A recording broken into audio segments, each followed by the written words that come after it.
Hi, happy Halloween. I decided to put this out 1 week and 1 day late just because I wanted to read something on Halloween. And since normally I do Saturdays, I had to push it back. Also, my normal reading would have fallen on last week. So sorry for missing it. I hope you find it worthwhile. I've spent 2 weeks rewriting a story called The Yellow Wallpaper by Charlotte Perkins Gilman. It was written in 1892. I had to read it for a college English class and I really enjoyed it. I thought, while it's not a traditional ghost story, it is still creepy in my opinion. So you can let me know what you think when we're all done. Put it in the comments and yeah. Let me know what you think about the length too. Normally the stuff I read is between like 1,000 and 2,000 words. I like short stories. This is short story, I guess, except it's much longer for me. The original work is 6,147 words long and mine is 6,500. So I added words, but I meant to pare it down and I did not do that at all.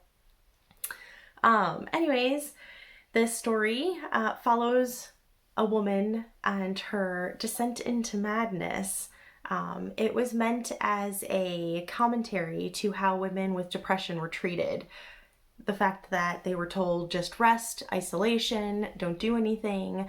And in this case, it did not work. That was not advice she needed. And it never says what her exact ailment is, but based on like hints from the book, I'm going to guess that she had postpartum depression. She just had a baby. She was just feeling very emotional. Her husband diagnosed her with having nervousness, and all of her suggestions were all shot down. So clearly she didn't get better in this book. Let's see what else. I changed a few things. I changed the order that some things in the story were told. For instance, we don't know originally that there's a baby until I think it's about like a fourth of the way into the book. Maybe not that far, maybe a fifth, but still, it takes a little bit. So I made it pretty clear that there was a baby with them early on. Also, I didn't realize right away when I had read it that she was writing it as a journal. It kind of took a while again into the story, so I just started right away with journal entries and dates. I chose the year that the book was written, so it takes place in 1892, and there are a few hints along the way of kind of when they're there. She talks about roses in bloom. She mentions the 4th of July. So based around that and the fact that they were there for 3 months, I just took liberty to choose some dates in between that kind of made sense. Also, the ending of the story could not possibly be told from her point of view if she's writing a journal. So I changed it and I made it the sister-in-law's point of view. Again, you'll see when we get there. Let me know what you think in the comments. This is going to be a long video. My apologies. I know if you're used to my shorter, like 5-10 minute videos, this is, yeah.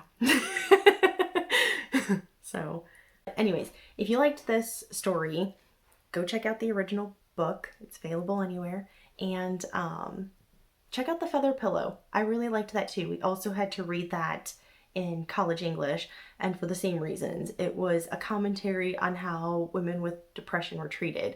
Only that one has an external factor that kind of adds to the story, whereas this one is internal. So anyways, I hope you enjoy. Let's get to the story. I will be reading off of my laptop, by the way, because that is where it all is. The Yellow Wallpaper, a retelling by Nicki Snyder. May 28th, 1892. It is rare that people of our means can procure ancestral halls. How fortuitous, then, that I should find myself in a colonial mansion, a hereditary estate, of such grand and romantic proportions.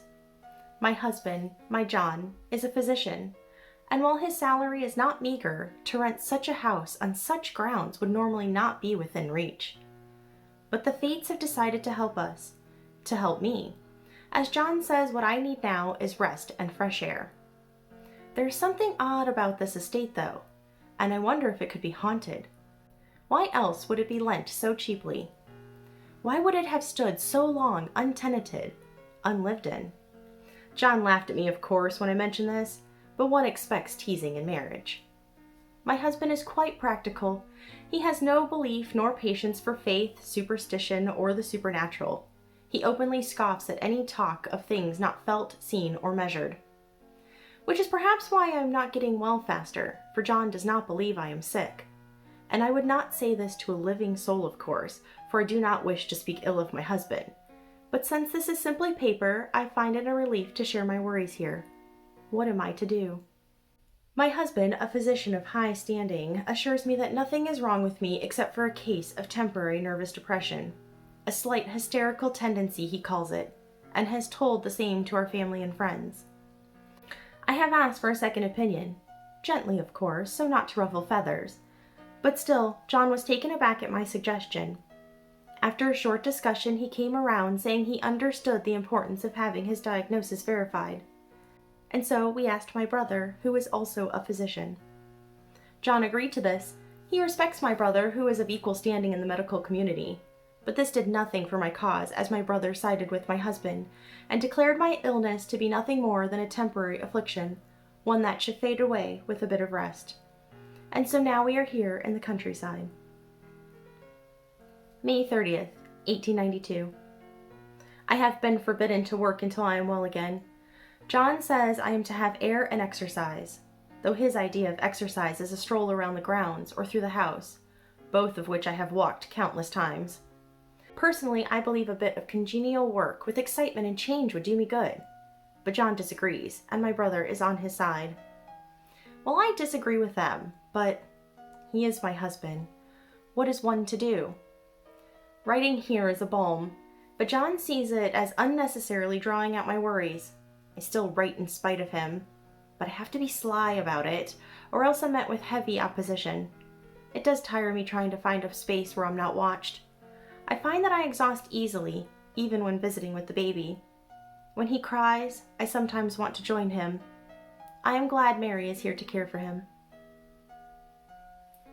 June 2nd, 1892. I think I have complained too often to John.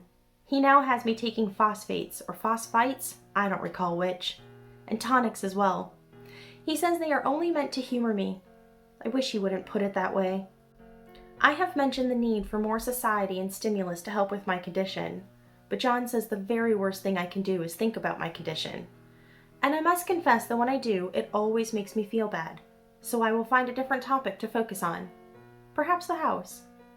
It is the most beautiful place. It is 3 miles from the village, set well back from the road, and makes me think it came right from a book. There are hedges, rock walls, and gates that lock. There are even several small, separate houses for the gardeners and other staff, none of which are here now. But the garden! I have never seen such a garden. Large and shady, full of box-boarded paths lined with long grape-covered arches, holding seats beneath them. The only blemish are the broken greenhouses. John mentioned there was some legal trouble over the estate. Something about heirs and co-heirs, which is why it has been empty for years. This knowledge spoils the ghostliness, I'm afraid, but still, there is something strange about the house. I can feel it. I have even said so to John, but he said it was only a draught I felt, then got up to shut the window. I got unreasonably angry with John, though I tried not to show it. I'm sure I didn't used to be so sensitive. I think it's due to my nervous condition. John says that I only lack self-control because I feel I have a condition, so I take great pains to control myself when he is near. But doing so makes me so very tired. June 5th, 1892. I don't like our room one bit. I wanted the one downstairs that opens onto the piazza with roses all over the window, and such pretty old-fashioned chintz hangings. But John would not hear of it. He said there was only one window in that room and not enough space for our beds. That, and it was not near any other room if he chooses to take another. I wanted to argue but kept my tongue. John is gentle and loving and hardly lets me stir without direction. He takes care of me and has even arranged a prescribed schedule for each hour of my day. How could I be ungrateful? Especially as he reminded me that we came here solely on my account. To him, the upstairs room is ideal for the rest and air I am to get. Perhaps I am a potted plant. But no, let's not think such thoughts. John is looking out for me. So we took the nursery at the top of the house. Our baby, too young to utilize such a room, occupies a smaller room on the same floor. I don't think he would have enjoyed this room, though, even were he older. It has some charms and positives, though. It is big and airy like a loft, with windows on the 3 outer walls. I can see nearly all ways. There is air and sunshine galore. One can easily see this was a nursery first, then a playground or gymnasium, for there are rings and things in the walls, and the windows have bars to protect the children. The wallpaper holds spots of children's drawings, and around the head of my bed, great patches have been stripped off. They go as far up as I can reach. There is another ripped up patch on the other side of the room, low down. I have never seen worse wallpaper in all my life. June 9th, 1892. It is quite alone here. Sometimes I enjoy the peace, but other times. John says this is what I need. I often wonder if that is true. It would be nice if there were staff here to converse with, but I shouldn't be too greedy. John does his best to keep me company when he is not working.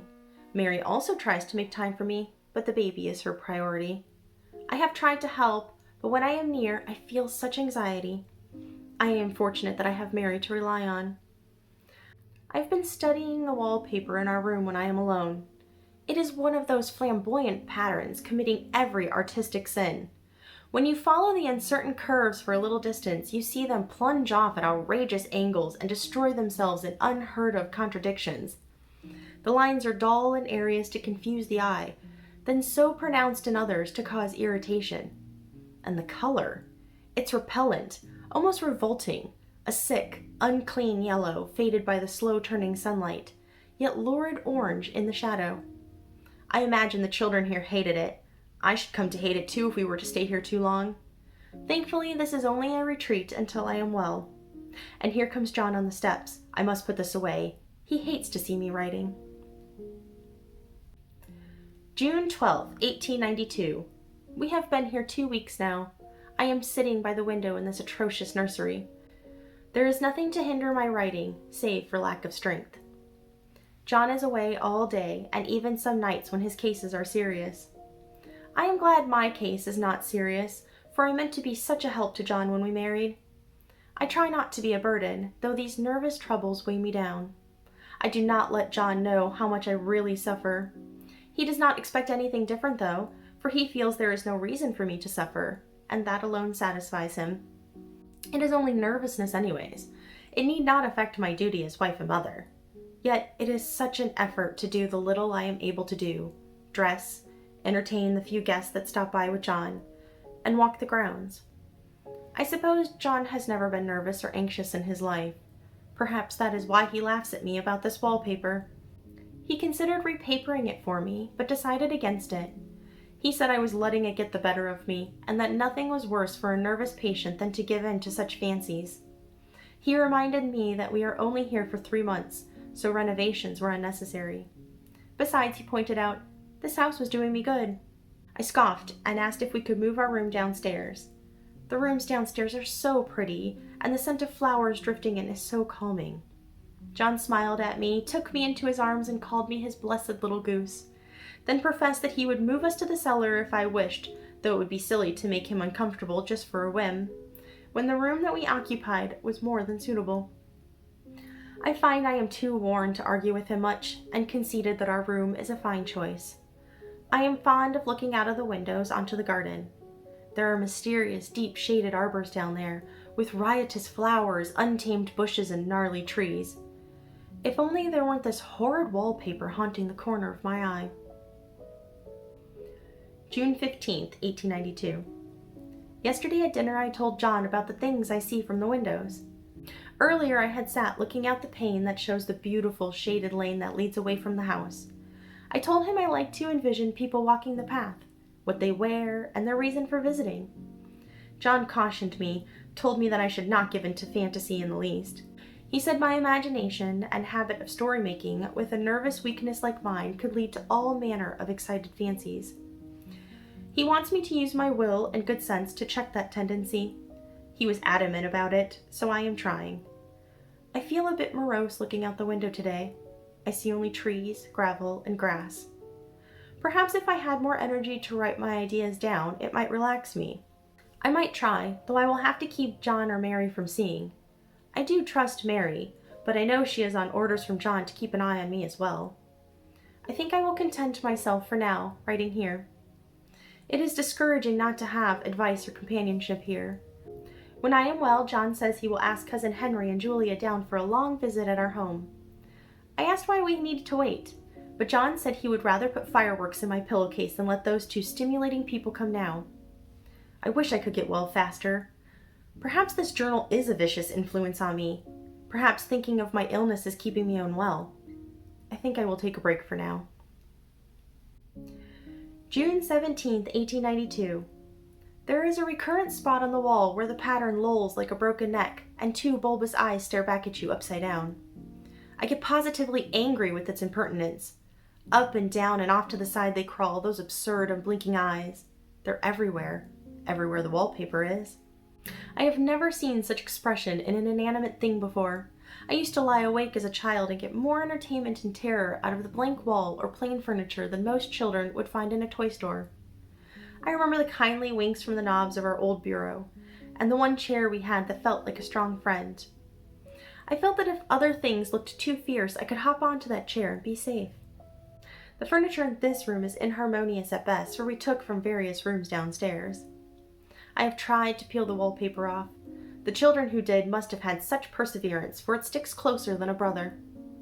They attacked more than the paper, though. The floor is scratched, gouged, and splintered here and there, along with bits of plaster having been dug out. John had wanted twin beds in this room, but it came with this ornate, great heavy bed that could not be moved. It looks as if it has been through a few wars, but I don't mind any of that. It is only the paper which bothers me. June 22nd, 1892. John had learned that I was helping Mary with household chores, so he has asked his sister to stay with us. She is such a dear girl and so careful of me. I am happy for such an enthusiastic housekeeper, though now I am left with even less to do to occupy my time. And like John, I must hide my writing from Jenny. She verily believes the writing is making me sick.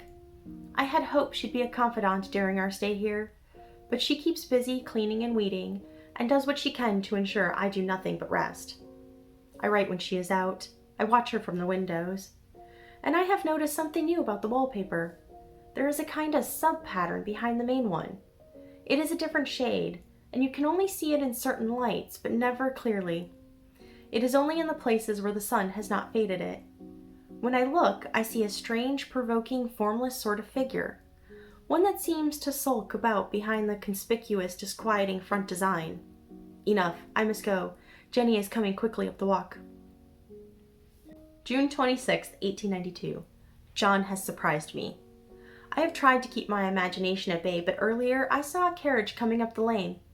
I thought it was not real, but instead my desire for company showing me something I fancied. But no, it was real, and they are here to stay the week. July 6, 1892. Well, the 4th of July is over. Mother, Nellie, and the children have gone, and I am tired out. John thought it might do me good to have some visitors. And it did do me good at first. Of course, I still wasn't able to do a thing, as Mary and Jenny saw to everything. I tried to confide a little to my sister and mother, but they said it was normal to be a bit down after childbirth, and that I must brush it off and follow John's directions. They were not the comfort I had hoped for. They tutted me for not doting more on the baby, and said I was lucky to be here as I recuperated. I fear their words have only added to my listlessness. By the end, I was a poor host with little gumption for entertaining. John says if I don't pick up, he shall send me to Ware Mitchell in the fall, but I don't want to go there at all. I had a friend who was in his hands once, and she said it was worse than what John has ordered me to do. She would not tell me all save for isolation and bed rest, but she seemed less herself for having gone. I shall have to do better at hiding my symptoms, as I am getting dreadfully fretful. I cry at nothing and often. Of course I don't when John is here, or when Mary or Jenny are near, only when I am alone. And I am alone a good deal now. John is often kept in town by serious cases, and Jenny tends to the house, Mary to the baby, and all leave me alone to rest and take in all the air I can. So I walk a little in the garden or down the lovely lane. I sit on the porch under the roses and lie down a good deal. I must admit I'm getting really fond of this room in spite of the wallpaper. Or perhaps, because of the wallpaper, it does dwell on my mind so. When I lie on this great immovable bed, I follow the pattern for hours. It is as good as gymnastics, I assure you. I start at the bottom, down in the corner, over where it has not been touched, and I determine for the 1000th time that I will follow the pointless pattern to some sort of conclusion. I know a little about the principle of design, and I know that this one was not arranged by any laws of radiation, alternation, repetition, symmetry, or anything else I have heard of. It is repeated, of course, from one sheet to the next, but not on a single sheet itself. Looking at an individual sheet, the bloated curves and flourishes go waddling up and down in isolated columns of mindlessness. At the same time, the lines connect diagonally, while the sprawling outlines run off in great slanting waves of optic horror, like a mass of wallowing seaweeds in full chase. The whole thing goes horizontally too, or at least it seems so, and I exhaust myself trying to distinguish the order in that direction. There is one end of the room where the whole sheet is almost intact, and there, when the cross lights fade and the low sun shines directly upon it, I can almost fancy radiation after all. The interminable grotesque lines seem to form around a common center before rushing off in headlong plunges of equal distraction. It exhausts me trying to follow it, and I think I will take a nap now. July 13th, 1892. I don't know why I should write this. I don't really want to, nor do I feel able, and I know John would think it absurd, but I must say what I feel and think in some way. I need that relief. The effort, though, seems to be greater than the relief promised. Half of my time I spend lazily, for I lie down ever so much. John says I mustn't lose my strength and has insisted I take cod liver oil and a variety of tonics. My dear John, he loves me very dearly and hates to have me sick. I have tried to have a real earnest talk with him, to tell him it would do me well to visit Cousin Henry and Julia. I thought I had remained fairly reasonable, but John said I could not go. He pointed out that I did not make a very good case for myself, as I was crying before I had finished. It is becoming a great effort for me to think straight. I suppose it is just the nervous weakness. John gathered me up in his arms and carried me upstairs, laying me on the bed. He sat by me and read until I tired. He told me I was his darling, his comfort, and all that he had, and that I must take care of myself for his sake. He added that no one but myself can help me, that I must use my will and self-control to keep any silly fancies from running away with me. My only comfort is that our baby is well and happy, and does not occupy the nursery with this horrid wallpaper. Now that I think about it, it is lucky that John insisted on that room. I can stand it so much easier than a baby could, you see. Of course, I never mention the wallpaper to anyone anymore. I am too wise now. But I do keep watch of it all the same. There are things in that paper that nobody but me knows. The dim shapes behind the outside pattern are getting clearer every day. I have determined that it is always the same shape, only numerous copies. It looks like a woman stooping down and creeping about behind that pattern. I don't like it. I wish John would take me away from here. July 27th, 1892. It is so hard to talk to John about my case because he is more knowledgeable than I, but I tried again last night. The moon was out, shining in and all around, just as the sun does. I hate it sometimes. It creeps so slowly and always comes in through one window or another before creeping back out. John was asleep, and I didn't want to wake him, so I kept still and watched the moonlight on that undulating wallpaper till I felt unsettled. The faint figure behind seemed to shake the pattern as if she wanted out. I got up softly and went to feel and see if the paper moved. When I came back to bed, John was awake. He chided me for walking around, saying I'd get cold. I thought it was a good time to talk, seeing as he was up. I told him I was not making gains here and that I wished we'd leave. He was insistent that we could not go, reminding me that our lease ended in a mere 3 weeks, that the repairs at home hadn't been finished yet, and that he couldn't leave town just yet with so many patients still to see. John told me I was doing better, whether I could see it or not. He said I was gaining in weight and color, that my appetite had improved, and that he felt much easier about my health. I complained. I don't weigh anymore, and my appetite is only good when he is around. I admitted that I don't eat while he's away. John gave me a hug and cooed and coddled me before saying that we should go back to sleep. We could talk about it in the morning, he promised. Gloomily, I asked again if we could leave, but John laughed it off. A trip after the lease was up was his compromise, and again he said I was doing much better. I conceded that my body was okay, for which I was admonished. John did not want to hear talk of me being mentally ill. He told me to dismiss that thought immediately for our family's sake. Entertaining such a notion was a dangerous false fancy, he said. He is my physician after all, and I should trust him. So of course I said no more on that score and laid down. I lay there for hours as John slept, trying to decide whether the front and back patterns moved together or separately. July 30th, 1892. I lie down ever so much now. John says it is good for me to sleep all that I can. Indeed, he has started making a habit out of it. I am to lie down for an hour after each meal. It is a very bad habit, I am convinced, for you see, I don't sleep. And that cultivates deceit, as I tell no one when I am awake. Oh no. The fact is, I am getting a little afraid of John. He seems very odd at times. Even Jenny wears an inexplicable look. It strikes me, just as a scientific hypothesis, that perhaps it is the wallpaper. I have watched John come into the room suddenly on the most innocent of excuses, only to see him looking at the pattern. His sister, too. I even caught her with her hand on it once. She didn't know I was in the room, and when I asked in a very, very quiet, restrained voice what she was doing, she turned around as if she had been stealing. With an angry look on her face, she wanted to know why I should frighten her so. When I kept my silence, Jenny said she had been finding yellow smooches on all of mine and John's clothes, blaming the wallpaper for staining everything it touched. She wished we would be more careful. She sounded innocent, but I know she was studying the pattern, and I am determined that nobody shall decipher it but me. August 2nd, 1892. Life is much more exciting now than it used to be. You see, I have something more to look forward to watch. I really do eat better, and am more quiet than I was. John is so pleased to see me improve. He even laughed a little the other day and said I seemed to be flourishing in spite of my wallpaper. I returned his laugh, but did not correct him by saying it was because of the wallpaper, else he would have made fun of me. I have been studying it even more at different times of the day. By daylight there is a lack of sequence, a defiance of law that is a constant irritant to a normal mind. The color is hideous, unreliable, and infuriating enough, but the pattern is torturing. You think you have mastered it, follow the lines, but then it turns a back somersault, slaps you in the face, knocks you down, and tramples upon you like a bad dream.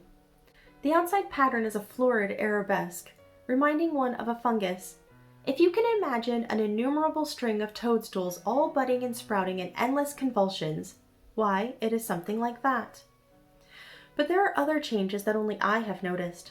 As the sun shoots in through the east window, it happens so quickly that I can never quite believe it. That is why I always watch for that first long straight ray of daylight, when the bars fade and the woman is subdued.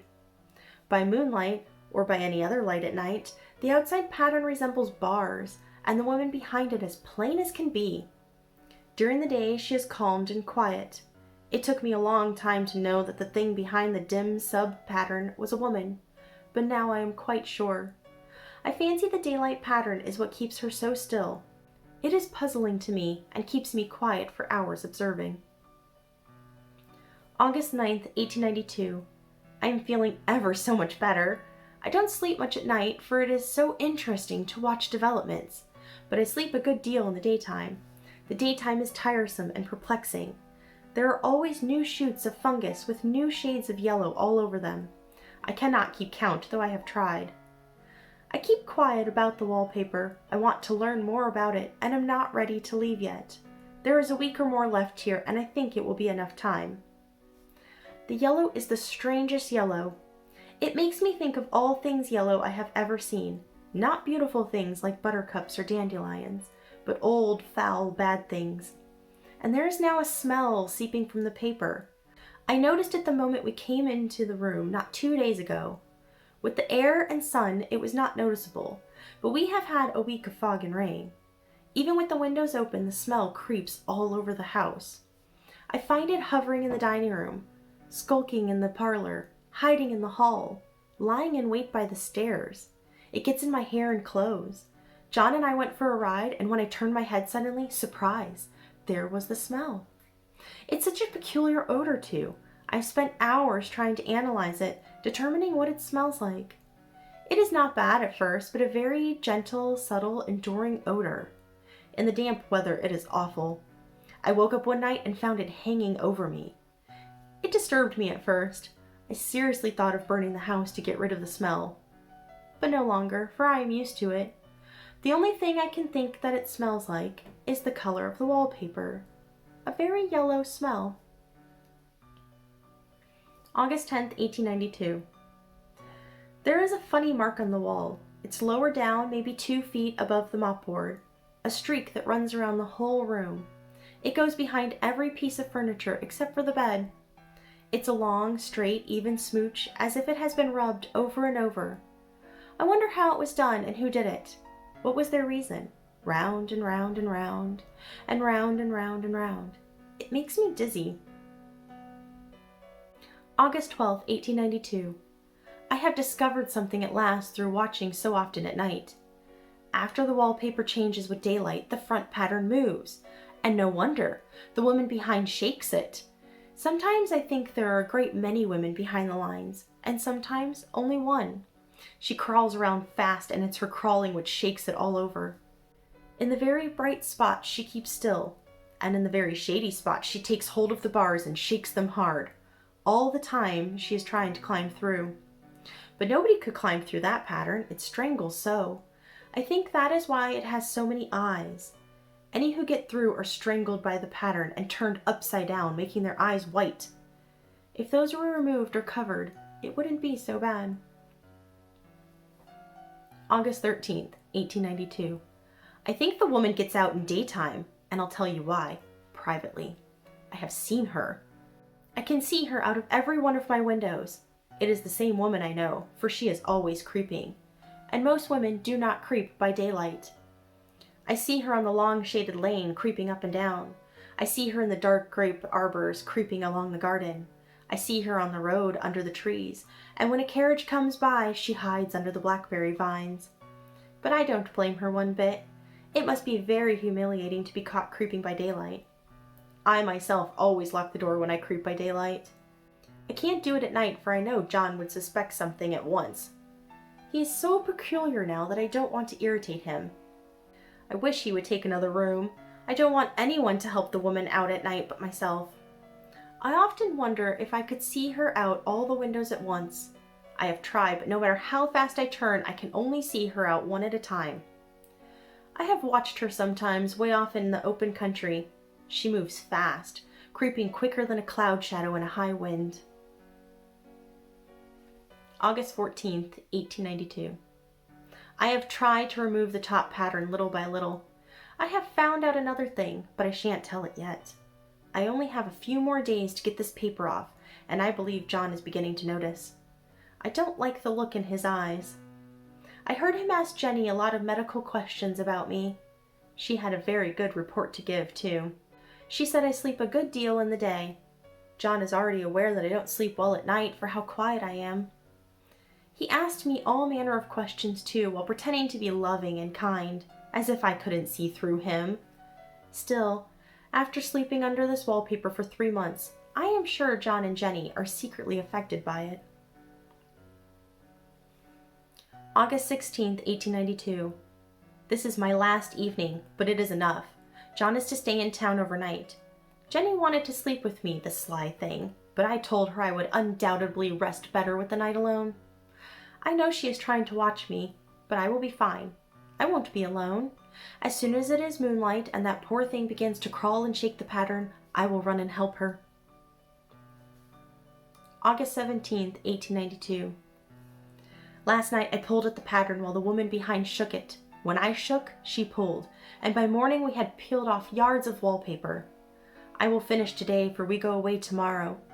All of the furniture will be moved downstairs again to put things how they were before. Jenny looked at the wall in amazement, but laughed when I told her that I did it out of spite of the vicious color. She laughed and said she wouldn't mind doing the same, but I will not let her. No person touches this paper but me. She tried to coax me out of the room, but I could see past her ruse. I claimed that the quiet, clean room was perfect for a nap and said I would lie down and sleep all I could. Jenny is now gone, as is John. The things are gone too. There is nothing left but the great bed and the mattress upon it. I quite enjoy the room now that it is bare again. How those children did tear it up. There are even gnaw marks on the head and footboards. But I have work to do since we take the boat home tomorrow. I have locked the door and thrown the key down into the front path. I don't want to go out or have anyone come in till John comes home. I want to astonish him. I've got a rope that even Jenny did not find. If that woman gets out of the paper and tries to get away, I can tie her up. I have tried to peel off all the paper I could reach while standing on the floor.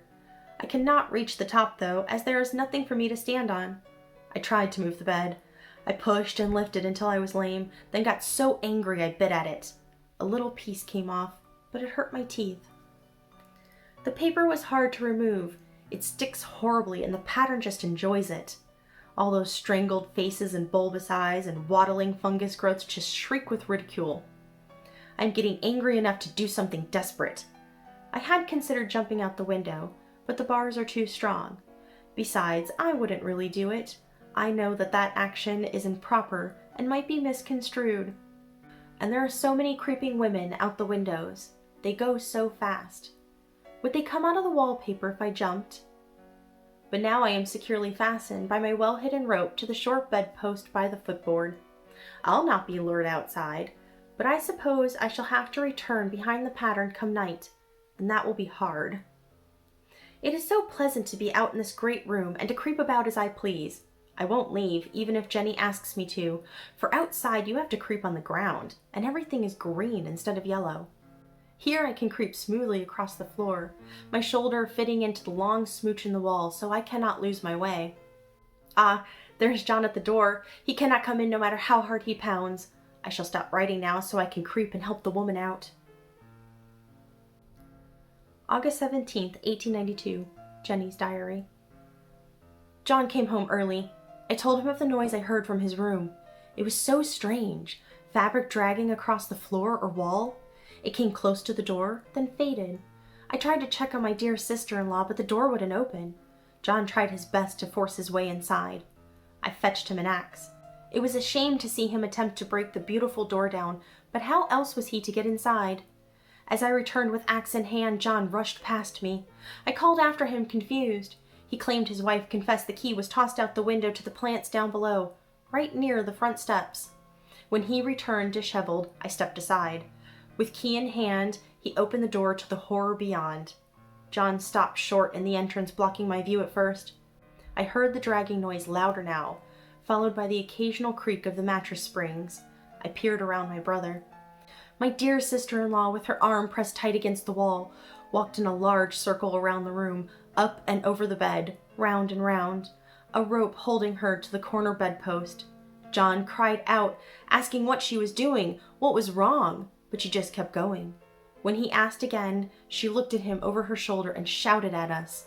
"I've got out at last," she said, "in spite of you and Jenny, and I've pulled off most of the paper so you can't put me back." With that, my brother fainted right into my sister-in-law's path. And did she stop? No.